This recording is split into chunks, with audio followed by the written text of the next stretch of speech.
총선 이제 80여일을 남겨놓고 있습니다. 총선의 최대 변수로 보수 대통합이 꼽히고 있습니다. 그 핵심에 바로 바른미래당에서 뛰쳐나온 새로운 보수당이 있습니다. 지금 한국당과의 통합 작업에 나서고 있죠. 새로운 보수당, 과연 보수 진영의 핵심 키가 될 수 있을 것인지, 아니면 자유한국당에 흡수돼서 도로 새누리당에 편입되는 것인지 국민들의 관심 속에 우려도 커지고 있습니다. 이런 가운데 지역 정가에서는 중앙의 움직임만 쳐다볼 수밖에 없는데, 특히나 이제 막 정치에 발을 들여놓은 젊은 정치인들의 한숨 소리도 커지고 있습니다. 보수 대통합 어떻게 볼 것인가? 오늘 특별한 기획을 마련했습니다. 새로운 보수당도 아니고 사실상 바른미래당 소속도 아닌 이 보수진영 청년의원의 입을 통해서 이들의 고민을 들어보겠습니다. 잠시 뒤에 뵙겠습니다. 내일부터 설 명절 연휴가 시작되죠. 선거를 앞둔 정치권에서는 이런 대명절만큼 좋은 기회도 없을 텐데, 오늘 오후 기성행렬이 시작되면서 후보자 띠를 두른 정치인들이 버스터미널 그리고 기차역 앞에서 악수를 청하는 모습이 보이기 시작합니다. 그야말로 민심 잡기에 총력전을 펴는 골든 타임입니다. 자, 표심을 잡는데 이렇게 놓칠 수 없는 이 기회, 이 설 명절 연휴 기간에 특히 보수 통합의 와중에 이러지도 저러지도 못하는 소수 정당의 젊은 정치인들은 어떤 처신과 고민을 하고 있을까요? KFM 스페셜 청년 의원의 고뇌, 보수의 가치를 지킬 수 있나, 이런 주제로 오늘 설성현 기자와 함께하겠습니다. 자, 설 기자. 예. 경기도의회 바른미래당 소속 청년 의원을 만났다는데 이분이 누구고 왜 이분을 만난 겁니까? 예, 김진아 바른미래당 경기도의원을 만나고 왔는데요. 청년 토론 배틀 우승 경력으로 경기도의회에 입성한 보수 성향의 젊은 정치인입니다. 현재 소속은 바른미래당이지만 새로운 보수당과 뜻을 같이 하고 있는 의원입니다. 바른미래당 소속 의원이 새로운 보수당 경기도당 창당위원장을 맡았었으니까요. 조금 더 냉정하게 보수 진영에 대한 비판과 비전을 제시해 줄 수 있는 인물이어서 제가 인터뷰를 진행하고 왔습니다. 네. 자, 바른미래당 소속 의원인데 또 그 당에서 뛰쳐나온 새로운 보수당의 경기도당 창당위원장이다. 상당히 역설적이고 의아한 모습입니다. 왜 그럴까요? 예, 그 바른미래당 소속 비례의원이라서요. 당적을 바꿀 수는 없습니다. 그래서 창당대회와 발기인대회 등 새로운 보수당이 태어나는 데 힘을 보탤 수밖에는 없었습니다. 네. 설 기자가 말한 대로 이분이 당적을 바꾸면 의원직을 바로 상실하기 때문에 정말 이러지도 못하고 저러지도 못하는 그런 중간지대에 서 있는 것 같습니다. 지금 바른미래당 대표가 여전히 손학규 대표인데 지금 이분은 마음은 지금 새로운 보수당에 가 있고 좀 서로가 서로 눈엣 가시 같은 존재 아닐까요? 예, 아무래도 그런 시선들이 좀 있을 것 같은데요. 하지만 손 대표 입장에서는 지금 현직 의원 한 명 한 명이 소중하기 때문에요. 또 보수 진영이 지금 판짜기 중이기 때문에 서로 지켜볼 수밖에 없는 형편이 아닌가 이런 생각이 듭니다. 네. 자, 이런 김진아 바른미래당 경기도 의원을 만나고 왔는데, 자, 어떤 얘기를 나눴는지 이제부터 좀 풀어볼까요? 예, 청년 의원의 고뇌, 보수의 가치를 지킬 수 있나라는 대주제로 얘기를 나누고 왔는데요. 먼저 새로운 보수당이 탄생한 배경을 먼저 들어봤습니다. 손학규 대표에 대한 불신이라고 해야 할까요? 소수당이 갈릴 수밖에 없었던 속사정을 털어놨는데요. 한번 들어보시죠. 원래는 개혁보수와 중도 성향의 그 유승민 대표랑 안철수 대표가 바른미래당을 만들었잖아요. 그런데 이게 당대표가 바뀌고 나니까 그 현재 손학규 대표님의 의중이 당론이 되고 그리고 그 상태로 본인이 같이 활동했던 그분들 위주로 당이 돌아가다 보니까 제가 그때 당시 혁신위원회에 들어갔었거든요.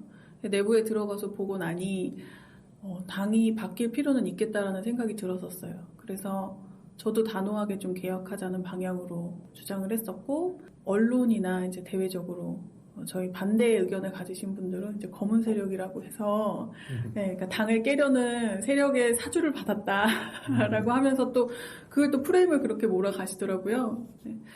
그런 과정을 겪으면서 현재 당 내에서는 반대 의견이 전혀 수용이 되지도 않고, 그리고 변화할 의지가 없구나라고 저도 생각을 했고요.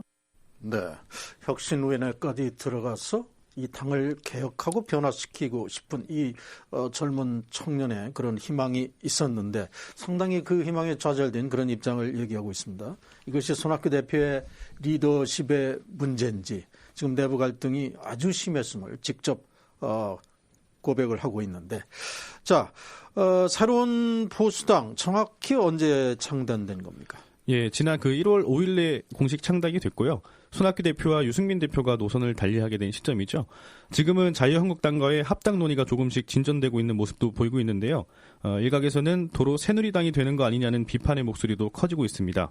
보수 진영에서도 추구하는 방향에 차이가 있다 보니까 쉽게 속도가 나진 않고 있는데요. 총선이 가까워질수록 논의 속도는 자연스럽게 빨라지겠죠. 비공개 협상을 이제 막 시작했습니다. 새로운 보수당 내부에서는 의견들이 갈리고 있는 분위기도 있는데요. 처음 출발의 목적이 흐려지고 있기 때문입니다.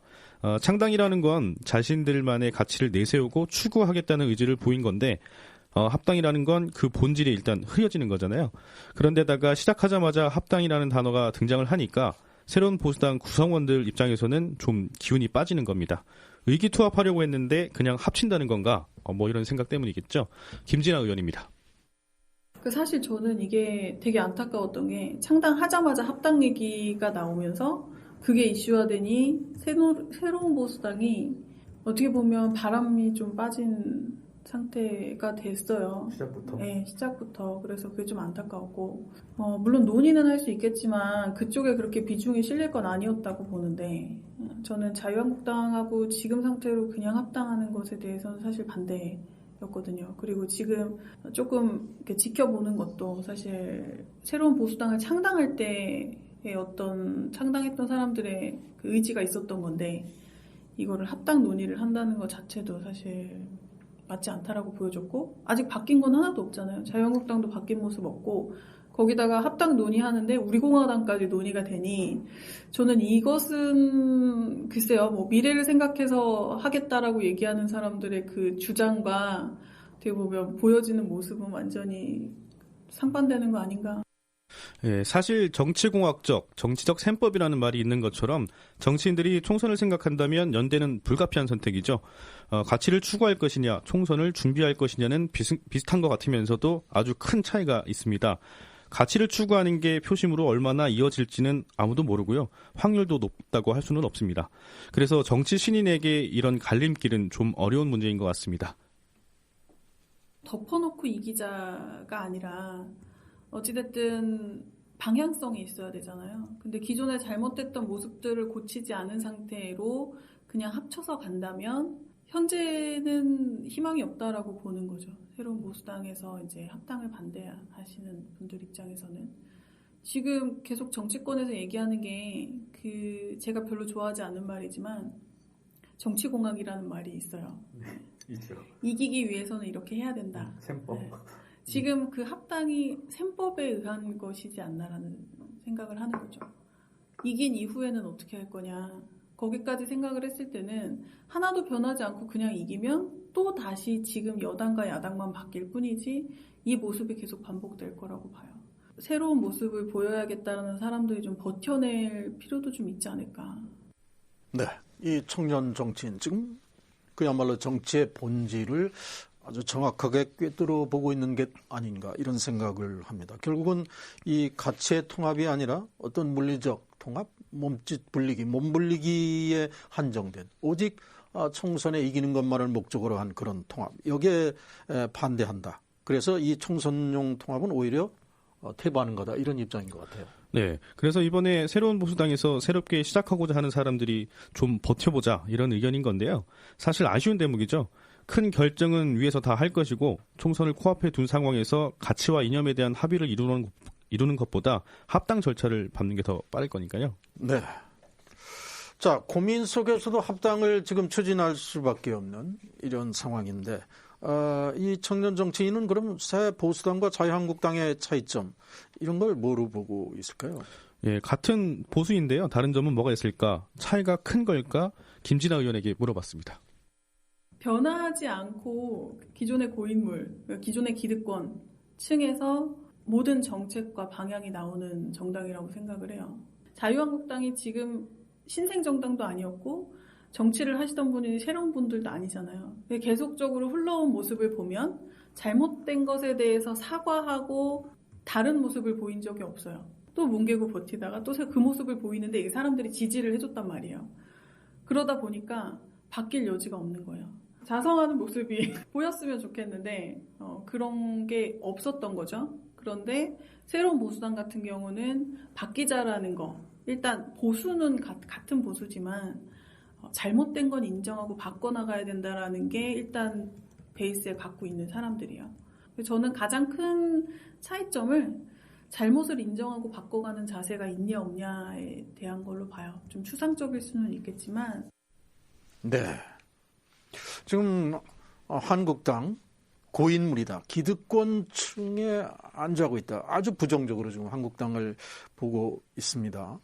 지금 새로운 보수, 지금 한국당과의 통합 조건을 개혁적 보수로 간다. 탄핵의 강을 건너자. 그리고 새 집을 짓자. 이런 것인데, 자, 지금 자유한국당이 기존 거대 보수 정당의 줄기이기 때문에 과거의 보수 정당의 태도, 여기에서 점처럼 벗어나지 못하고 있다. 이것이 지금 젊은 정치인의 시각이죠.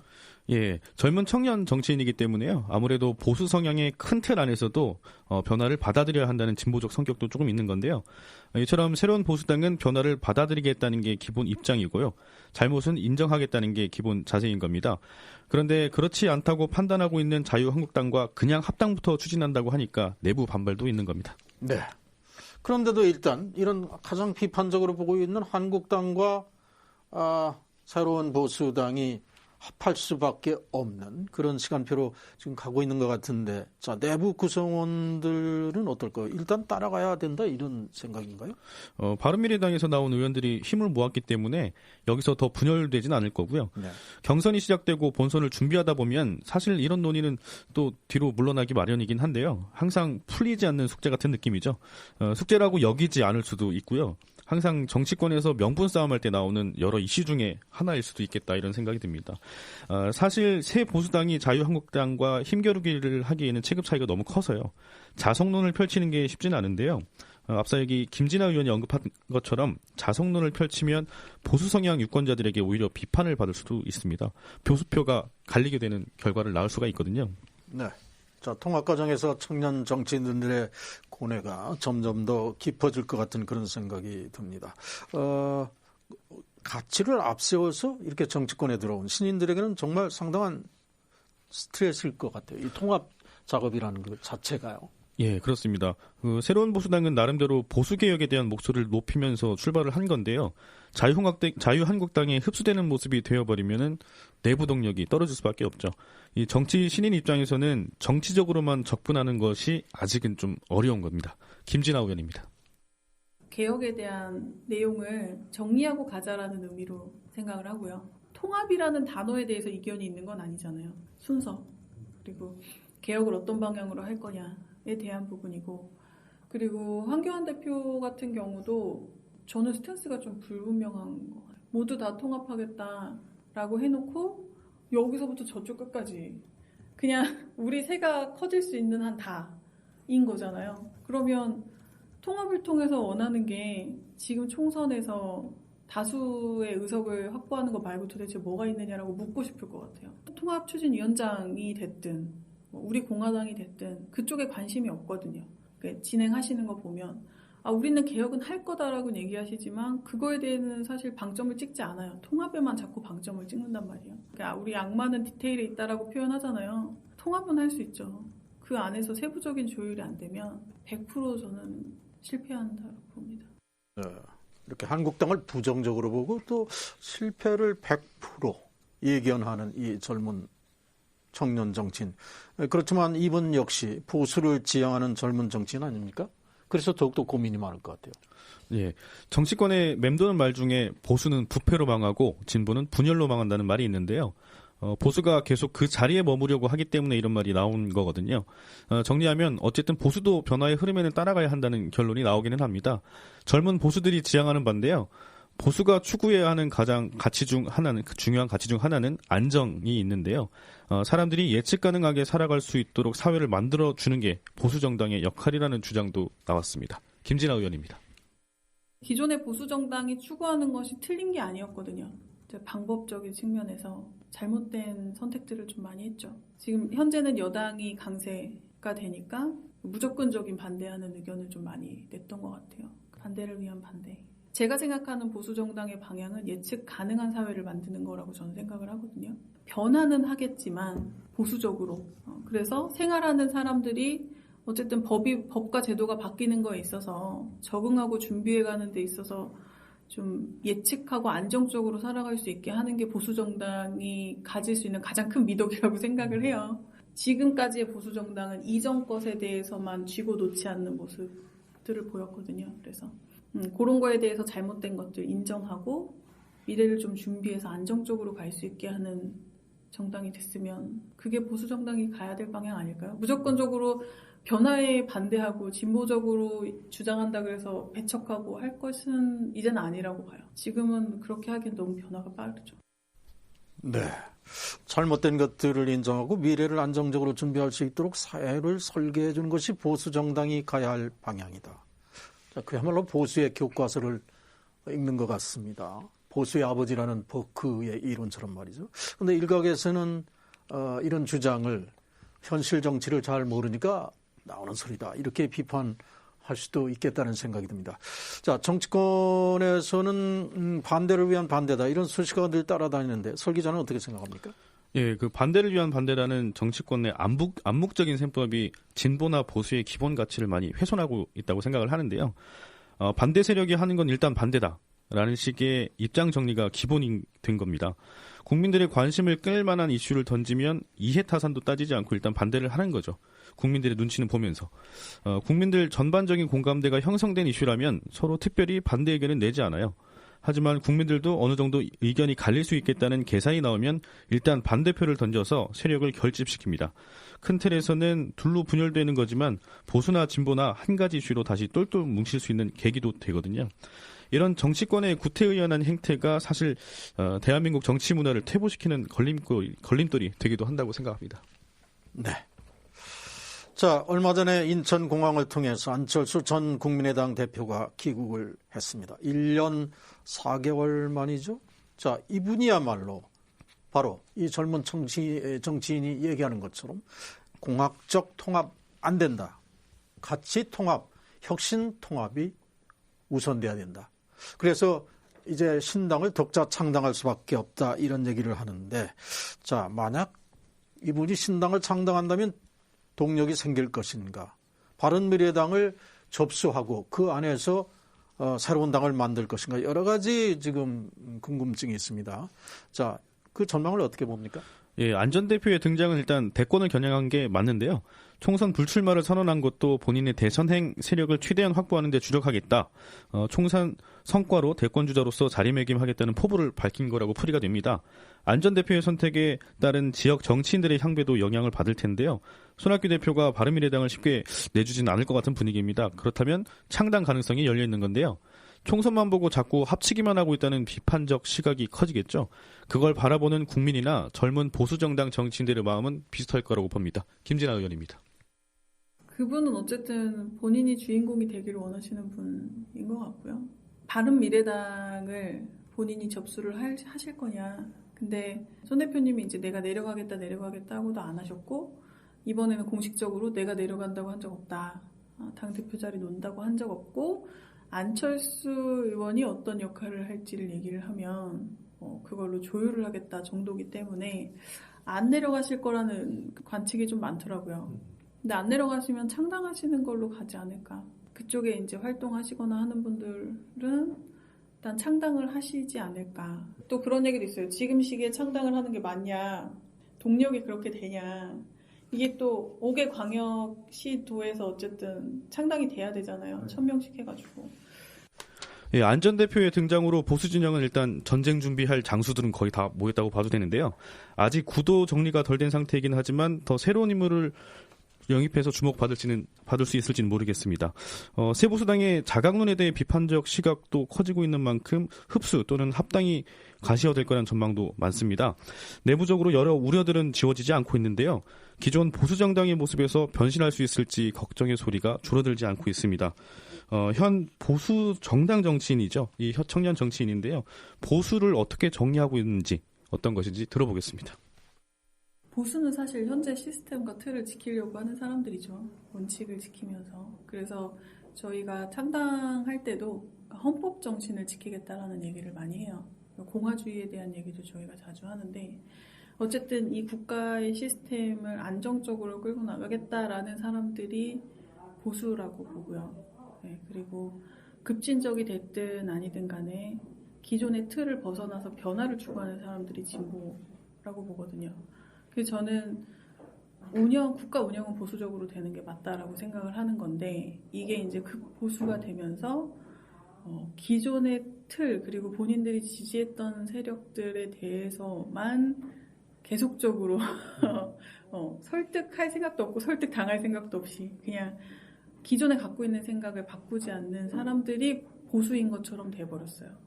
그리고 기득권층이 보수다 이렇게 돼버렸거든요. 근데 사실 그거는 아니에요. 그건 아니고 기존의 틀과 시스템을 지키면서 변화해 가지만 이걸 안정적으로 끌고 가자. 역사는 역사대로 인정하고 그리고 기존의 시스템도 인정하고 가는 거죠. 네, 오늘 KFM 스페셜 젊은 정치인의 한숨소리, 고뇌를 들었지만 또 오늘 정말 보수가 무엇이고 그 보수의 통합이 어떤 방향을 지향해야 하는지 좋은 강의를 들었다는 생각이 듭니다. 자, 설 기자, 다음 시간에는 진보정당이 어디로 가야 하는지도 좀 다뤄봐야 되지 않을까요? 예, 이번에는 그 진보 성향의 거대 여당이 집권을 하고 있기 때문에 보수 진영을 먼저 제가 다뤄봤는데요. 진보가 무엇인지 또 진보 정당이라면 어떤 역할을 해야 하는지 다음 시간에는 이것에 집중해서 얘기해보는 시간을 마련하겠습니다. 네. 다음에 펼쳐질 KFM 스페셜 진보의 방향에 대해서도 설석영 기자의 취재를 기대하겠습니다. 설 기자 오늘 수고했습니다. 감사합니다.